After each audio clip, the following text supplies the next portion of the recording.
Going? Oh, there it goes. Yep. All right. So did you see my first one of these? Yes. The original one? Yeah, I believe I remember it. Yeah. So this is the like updates that they never made. So this was one that I started working on like when we were the other car had already started selling and I was already drawing other stuff.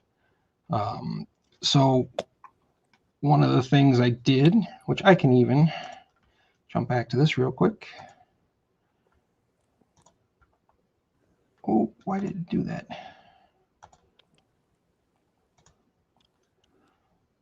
Yeah.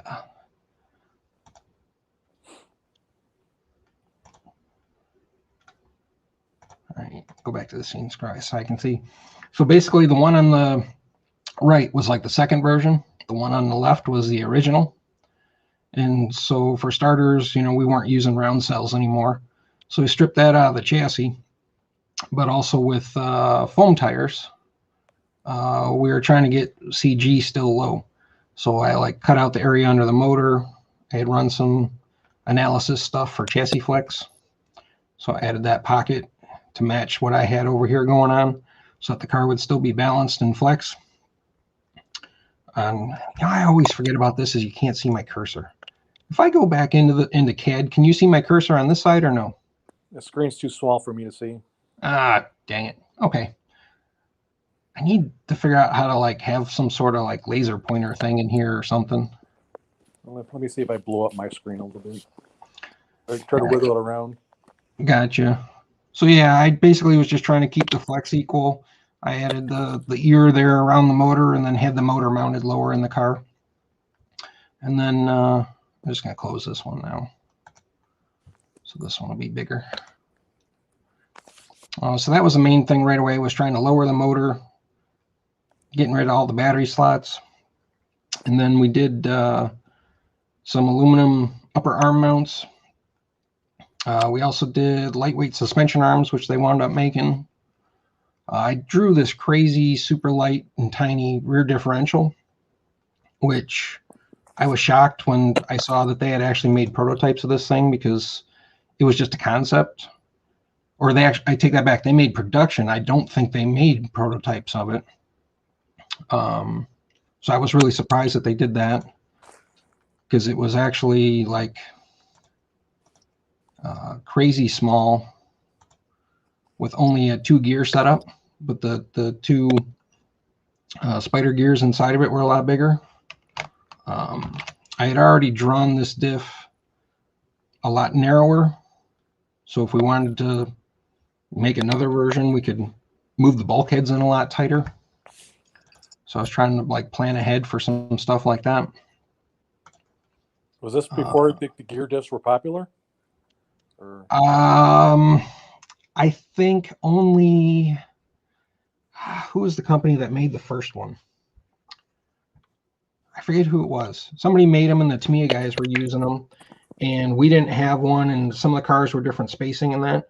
So I wanted to make something for ours right away to be able to test it.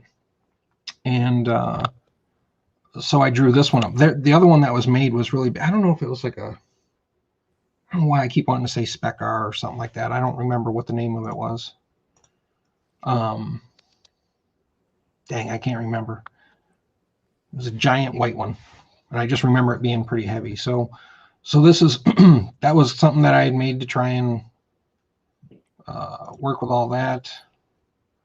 Why won't this go back? I want to see that. That's weird. So I redid the sway bar mounts because I didn't like having to take the whole sway bar mount bracket off the shock tower, and then the shock tower would fall off and you kind of had to fiddle with all these loose pieces.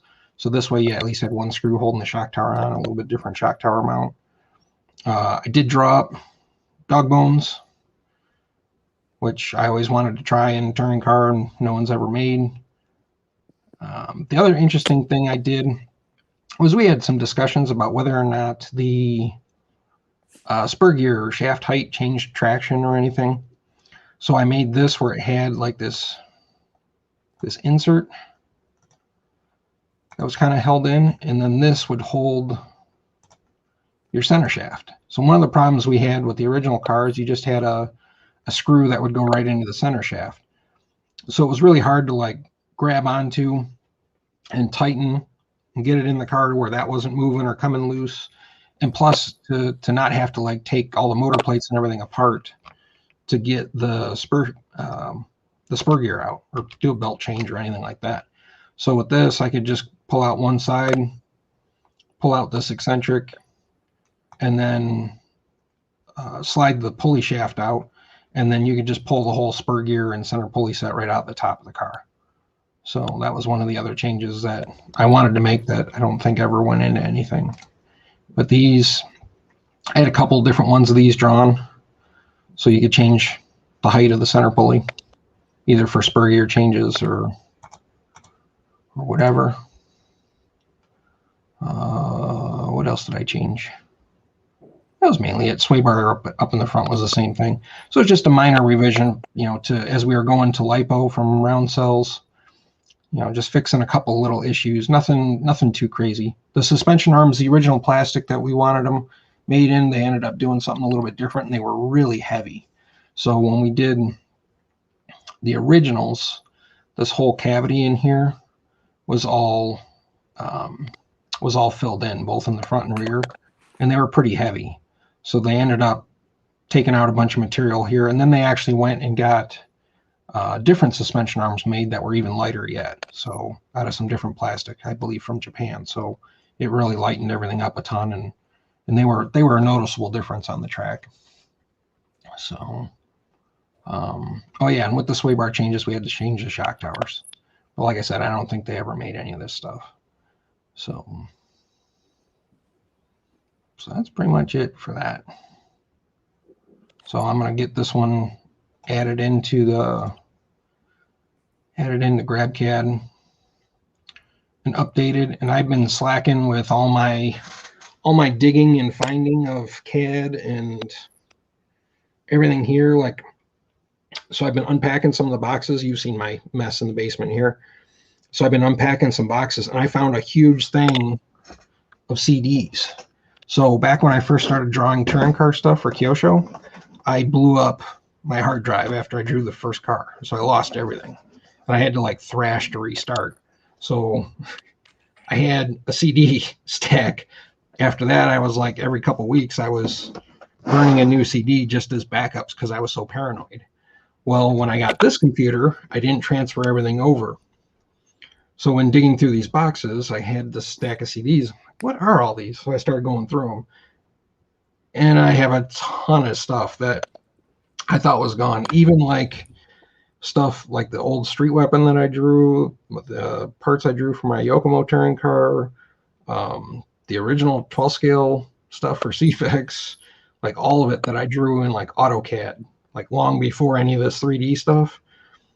I have all that now, so I can convert all that stuff to SolidWorks drawings and then upload that so they're actually like, you know, fun 3D models like this to be able to play with. So there's a lot of stuff like that I'm going to probably spend a little bit of time and put together the rest of the way and add on to there so I can add all that. So it should be pretty cool. Yeah. So, but it's kind of ridiculous when I actually start going through all this CAD and trying to organize all this stuff, realizing how much I drew is like, holy cow. Like it's, I think there's like 7 different touring cars for Kyosho. There's the other crazy inline trailing arm thing that I ran at the Reedy race that's in AutoCAD CAD. And so, I mean, you're probably talking between the top stuff too, probably 20 different touring cars. So the next video I want to do after this one is actually, let me jump back to that. So this will be kind of a preview from my other video. Let me save this real quick and close it. Go away, close. I guess I could have left it open because I have to do that. Check this out. So back when I was making some body molds and stuff, I wasn't really happy with my with my dremeling ability and hand skills at making molds, and it was too slow. So I started drawing these so that I could like 3D print them. What? Yeah, I was going to 3D print like basically a negative of these so that I could pour in the casting material and then take them apart. Take the negative of the 3D printed mold and take them apart, and then I would have like 12 scale molds ready to rock. I would just have to clean them up and drill some air holes in them, and that was good to go. So when I was in my office all the time at CFX, when you were up there racing, this is what I was drawing. Was a lot of this stuff, because this is right around that 2007-8 time frame when I started drawing all of this. So, and as you can see, there's like, you know, a couple different ones, and I had mounting holes in them and all kinds of other stuff that I was doing everything. But like I said, I'll show in the other video how these are actually designed, because they're actually pretty weird the way I actually drew these. They're not one piece. Believe it or not, like each of these is like 8 or 9 different pieces that all kind of get stacked together and then merged. So I can make all the different surfaces. So, but I'll make another video for that one later. So, but actually I got to open this one back up so I can do the pack and go for GrabCAD. So yep, that's pretty much it. Nice. Did you race this weekend or no? No. I had my surgery on Monday. Oh, that's right. And did not feel like driving anywhere. No, I'm sure not. You recuperating good though? Oh yeah, I'm feeling fine actually. Good. First couple of days were a little sore to twist, but I'm getting around now. Nice, nice. So you can get back to shooting pucks at the kid's head. Yeah, that's pretty much all I'll do is pass and shoot. No skating. I'm done skating. Just for a little bit until you heal up more. No, I'm done. You're done? Like done? Done. Nah. No more beer league or none of that?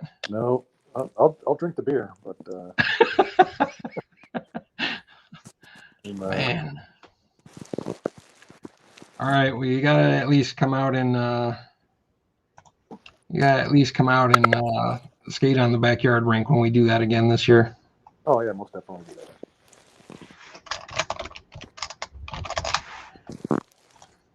You're gonna have a NHL-sized rink by then. Yeah, I don't know about that, but shooting for like 80 by 36. What's proper rink? Like 200 by 85, something like that? Yeah, 80-ish, 80, 90. Yeah. Depends on what rink. Yeah. No, that's I think that'll be more than big enough. That's like RC track size. So when we do our ice race next year and that kind of stuff too, that'll be good. Yeah. But you know the missus will want something bigger. Make sure the kids are getting enough exercise. No, that's going to be the limits of it. Once you start going bigger than that, then we're just going to go full on with the with that chiller set and all that stuff that I showed you. Yeah, I was going to say you got to have that refrigerator machine sitting in the backyard. Yeah. It's what was that one? That iron slake or iron. I think it's Iron Sleek or something like that. Some company out of Chicago. It's like only $26,000 for like, you know, I think it's like a 40 by 80 refrigeration system. You could skate up to like 55-degree weather. Like, man, I don't even want to know how much the electric bill would be for running that thing in 50-degree weather to try and keep the ice cold. Like, well, you got the room. Just get some solar panels. Okay, we'll just keep adding to that bill. Piece of cake. I'll pay for itself. Right. I don't know about that. All right, let's flip over to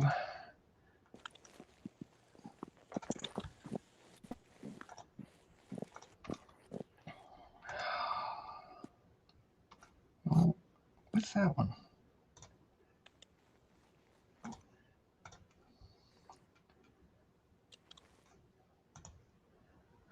There we go. I'm actually surprised. There's actually been a lot of downloads on these models. I didn't think there would be that many right off the bat. 60 people, 59 people grabbed the 12 scale, 45 on the touring car. That's more than I expected.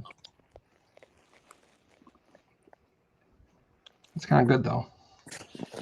I found hilarious was that the design for the side wing, it wasn't even like a day or two. I'm like, you gotta be kidding me. Oh, with the Matrix wing being released? That doesn't surprise me. It really doesn't. You think they already had something in? They may have already made something, but they may have already made something. I don't know, but I'll be honest. I know some of the guys at a lot of these companies, and none of it really surprises me anymore. Yeah. So I saw the latest video from Alex, and he's got carbon on his side wings to help with side bite. I'm like, huh. Yeah, I think anytime you can get any of those rear wings like stiffer and that kind of stuff, I think it's really going to help. You know, they're just not going to fold over as much. So I'll update all this stuff later. Get that one up, and then I'll add all the rest of the stuff in there. All right. Yeah, I mean, even like the stiffer plastic rear wings or any of that kind of stuff always seems to make more downforce, so everything doesn't deflect and twist as much. So it's usually better and more stable. Maybe that's why I like those side dams better too, just because they didn't flex and move around as much. But I don't know. That's Would you recommend it for stock racing or just modified? Those wings? Yeah. I think both. I mean, I think you would have to find the right one that kind of suits the body and all that stuff. But I think both they would work because, like I said, not Brent. Man, I've been away from the track. I can't remember people's names. Kyle Klingforth. He used it and TQ'd Vegas IIC in stock touring with the one wing with like the center step. So I think they work. It's just a matter of whether or not it works right with the body. Yeah. So, but yeah. So, all right. Well, I think that's it for this one. I'm going to finish. I don't know why this is all spinning and taking so long. Oh, there it is. Okay. All right. So now I'm going to jump back in here and add all the rest of these files.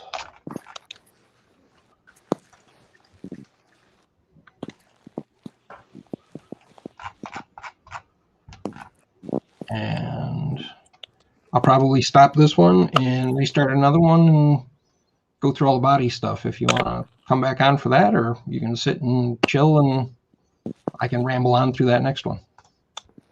Whatever works, that's fine. Yeah, it's up to you.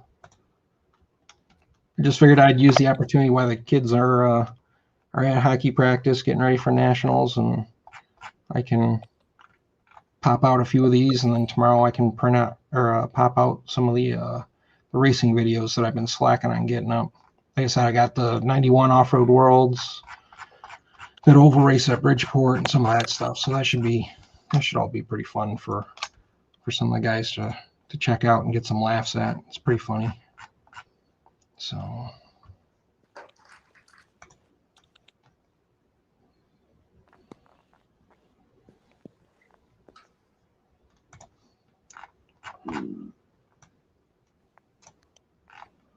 right. Well, I think that's it for this one. So I'm going to close it.